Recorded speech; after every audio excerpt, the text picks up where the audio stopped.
how big of a difference maker was he for you in that last inning? That was great. That was exciting. Iglesias is a hard guy to steal the base on, and Kim got a tremendous jump, close play, and then for him to get to third base on that throw to first was huge and set up a situation on bat. But that's just some of the things that speed and what Hyeseong brings to the table. What were you thinking when you broke for third when the catcher Baldwin was throwing to first base?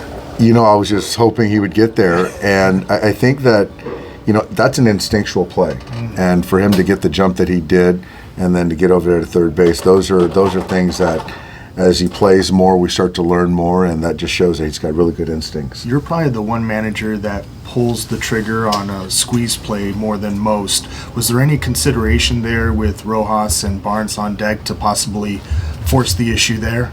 I think that the true suicide squeeze is something that we don't do. The safety squeeze, where you have a chance to potentially not have to bunt anything that's in play, and is something we don't do very often. And I just felt with the drawn-in infield, I just thought that Miguel could put the ball in play and give us a chance to, tie the game up. But yeah, the traditional suicide squeeze, certainly with a guy like that's got such high-end stuff, I didn't feel comfortable doing it. The offense was fairly sluggish for the first 5 or so innings. Does last night, late night, have anything to do with that? I don't know. I thought, those guys, I thought swung the bat well. Certainly Riley did, and they squared a lot of balls up.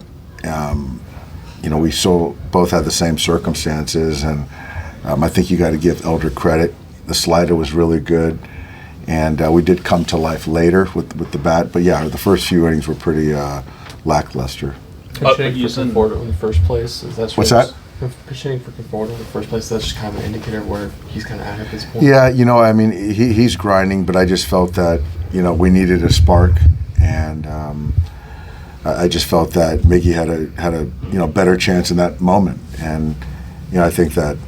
I didn't come into the season expecting to hit for Michael very often, but I just think right now where he's at, he's scuffling. I think Miggy's taking some pretty good at-bats. Other than Riley, it seemed like Dustin actually had a pretty decent outing, settled in there up in the 2 home runs. He did, and I thought for him to get into the 6th inning was certainly helpful for tomorrow and the coming days. And, just a couple sliders that didn't get glove side. We also made some really nice plays, too. I thought Kike made some really nice plays. I thought Miggy Rowe made a really nice play. But again, Dustin to not run from it, to keep going, was big. How would you evaluate this first month, with him being back after a year? I think the first month, him being back, I would have banked it. Couldn't be more pleased. And there's just a lot more in there. But as far as the first month, where he's at, he's doing great, and it's just kind of getting that first pitch strike, being able to put hitters away when you have count leverage. Those are little things that I think that he's going to get.